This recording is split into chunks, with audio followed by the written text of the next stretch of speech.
Hello everybody, it's Starrapter here. Welcome to the channel. I'm so happy to talk yet again about another brand new Star Wars The Clone Wars episode. Again, we are in the final season. This is Season 7, Episode 2, titled A Distant Echo. And man, this show just keeps getting better and better. This is what you call peak animation.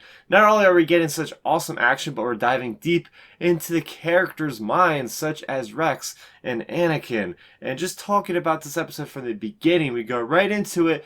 Last episode we left off, we found out that Echo, the ARC trooper that we thought was dead in the Citadel ARC, is alive. So that is the whole crux of this mission, is to go to Skako Minor, where he's being held, to rescue him. So along the way, before we leave, we get this really good conversation between the character of Anakin and Padme. Even though they are separated, they are still communicating, and so it's very interesting to see that Rex, Captain Rex, he holds him with enough regard to let him know that he's doing these things. So he's holding a secret for Anakin, and the fact that they're talking about the Outer Rim sieges, which is the first thing that they talk about when they meet in Revenge of the Sith, and she tells him that she's pregnant. So such really interesting conversation about how he's feeling like Rex is taking things too personal as a clone. He's letting things get to him. That whole conversation, Rex is starting to, really have a mind of his own. Even though he's a clone, we learned in this series that these clones do not think like robots. They have feelings like every human, like every humanoid creature in Star Wars. And then Obi-Wan shows up, so it was so great to hear James Arnold Taylor once again reprising his role as Obi-Wan in animated form. The fact that Obi-Wan knew that they were talking in the room. I mean, it's not...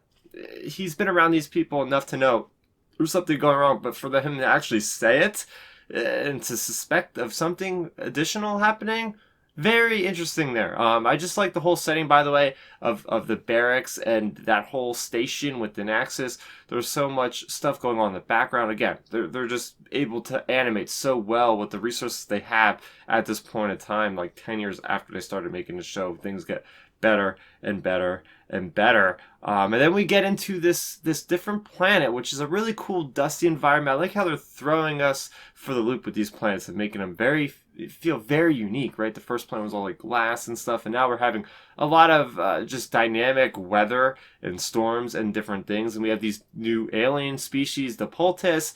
They are humanoid-esque, and I like how they almost are like mutants. They're very elongated bodies, and even have a different kind of language. But they fly on these things called Pterodax, and that sequence where Rex or Hunter is flying on this Pterodax with the grappling hook, it's just absolutely breathtaking. Seeing how far everything has come to be able to render something of this magnitude for an animated series is just mind-blowing, and seeing how Tech, one of the characters of Clone Force 99, really see firsthand how useful he is in this episode, starting with him translating this alien language. He's almost like a protocol droid, but I love how that visor, we're able to see exactly what that visor does and see the translation of the Arbesh on there. If you guys really want to, you can actually read that if you translate it, and also very interesting there. And just the action. Once they get in that station, they have these really unique looking battle droids, and we're so far into the end of the Clone Wars now, so it's not really a big surprise that the Techno Union or the Separatists would be experimenting with different droid models. These ones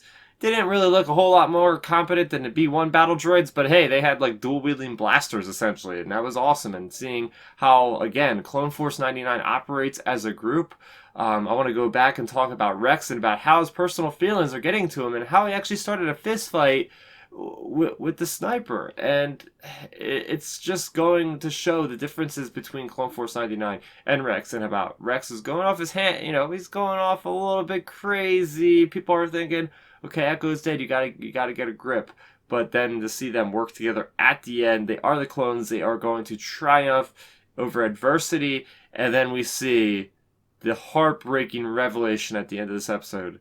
Echo is alive, but he is not the same, and he is essentially just torn to pieces. Like, he's pretty much like Darth Vader. He's mainly composed of cybernetics, and he's there being cradled in Rex's arms. And the amount of animation, facial animation, is staggering. Seeing the expressions on Rex's face of his fallen comrade, and how he's been held in stasis to just be a living conduit for different clone tactics. It's just heartbreaking. It really is. But they leave us off on that cliffhanger that really they do so well. Like last week we learned about Echo.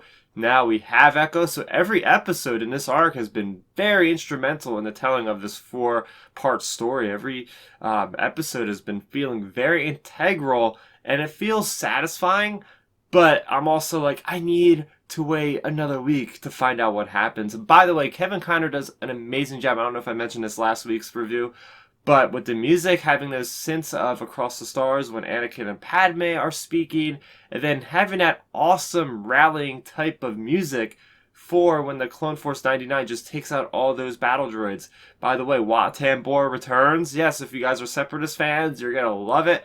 Hopefully we see more of him. I'm sure we will in the next episode. But yes, all in all, I think I like this episode even more than the first episode. The stakes are higher. We're finding out revelations. We're getting into the minds of characters, especially like Anakin and Rex, which is something that it's very well deserved that I didn't really expect it to go into this amount of detail. So I'm super excited. I want to hear what you guys have to say about this episode of The Clone Wars. Did you like it as much as me? Let's talk about it in the comment section down below. If you guys like this content, I put out a lot of content this week. I talked about the new Battlefront 2 update and the High Republic, which formerly was known as Project Luminous. I'm going to be talking a lot more about the publishing of books relating to the High Republic on the channel, so make sure you check out all that content and do make sure to subscribe to the channel so that way you'll never miss another video. That's going to do it for me, Starrapter. Thank you so much for watching, and may the Force be with you always. Thanks for checking out the video. Please hit that thumbs up symbol. It helps me know that I'm making content that you guys enjoy. And if you enjoyed this video, I also include 2 videos down below you guys should check out. And please consider subscribing to this channel. It helps support me and it notifies you guys of when I get new videos up on the channel. You can also contact me on Twitter, Facebook, and Instagram at Starrapter.